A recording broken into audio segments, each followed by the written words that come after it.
Ukraine has deployed its domestically produced long-range Flamingo missile as well as BARS and Liutyi missiles in the coordinated strikes on Russian-occupied territories and deep in Russia on the night leading to November 13, the General Staff of Ukrainian Armed Forces said. The agency shared the video footage showing the strike on Russian targets. According to the General Staff, the attacks aimed to weaken Russia's military, economic, and offensive potential. The strikes targeted facilities in Russian-annexed Crimea Peninsula, including the sea oil terminal fuel storage site, helicopter parking areas, UAV storage and launch positions at the Kirovske airfield, and an air defense radar station near Yevpatoriia. Additional attacks were carried out in the occupied Zaporizhzhia region, where Ukrainian forces struck an oil depot near Berdiansk and command posts belonging to Russia's 5th Guards Combined Arms Army and the 127th Motorized Rifle Division. Ukrainian forces also conducted strikes inside Russian territory, though the extent of the damage is still being determined. The General Staff stated that a combination of attack UAVs, jet-powered drones, and long-range missiles were used in the operation, and that such actions will continue against sites supporting Russian occupation forces. Last month, Ukrainian President Volodymyr Zelenskiy revealed that Flamingo missiles had been used in combat and promised more such strikes. "We are doing everything so that this year we can conduct more serious trials, not just 1, 2, or 3. We believe that we will succeed," Zelensky said. With a range of 3,000 kilometers and having a 1,150 kilogram warhead, Flamingo missile is capable of striking Russian capital Moscow.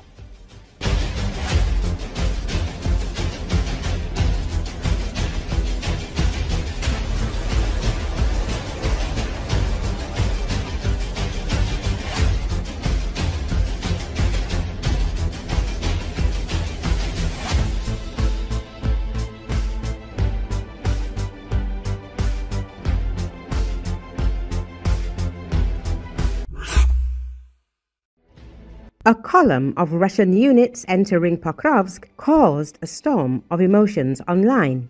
The video showed not modern armored vehicles, but a variety of civilian vehicles, such as old 1966 loaf cars, wrecked cars, sometimes with cut-off doors and bodies, as well as motorcycles. On the Telegram channel, Two Majors, the reaction from subscribers was extremely short and caustic. "Where's the Armata? Where's the Kurganets? Why is it on a junk car? What kind of Mad Max is this?" The channel's authors explain that this isn't a disgrace, but an adaptation to new realities.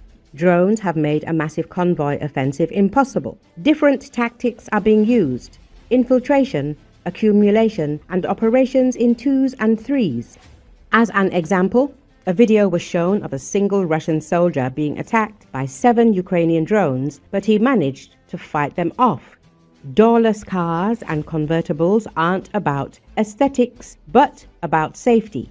When attacked by drones, you have to jump out of the car in seconds. Drones are blinded in dense fog, and driving junk cars allows for faster progress, but such vehicles are considered consumables on the front lines. At the same time, as Two Majors emphasizes, supplies have improved, but the front stretches for thousands of kilometers. The line of combat is a strip of gray zone up to 20 kilometers deep, and overlaps are inevitable. The channel's conclusion is simple. There at the front, everything is consumable, except people. War correspondent Alexander Karchenko confirms the harsh realities of the SVO. In the most dangerous area, there are no gleaming armored vehicles or brave soldiers in pristine camouflage uniforms and barbershop-style haircuts. Instead, you'll be greeted by thousands of exhausted people traveling on all types of wheeled transport. He notes. He claims that the strategy of the front has shifted. Now, smaller, faster, more mobile is essential, requiring more drones, robotic logistics, and rapid evacuation of the wounded.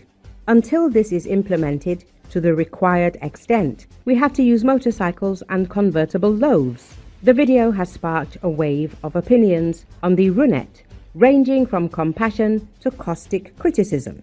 The Novorossiya news agency notes. The Russian news channel wrote that someone should be held accountable for this type of logistics. The rhetorical question, "Shoigu should be ashamed?" was often heard in the comments. Experienced fighters and war correspondents counter, explaining what is happening on the line of contact.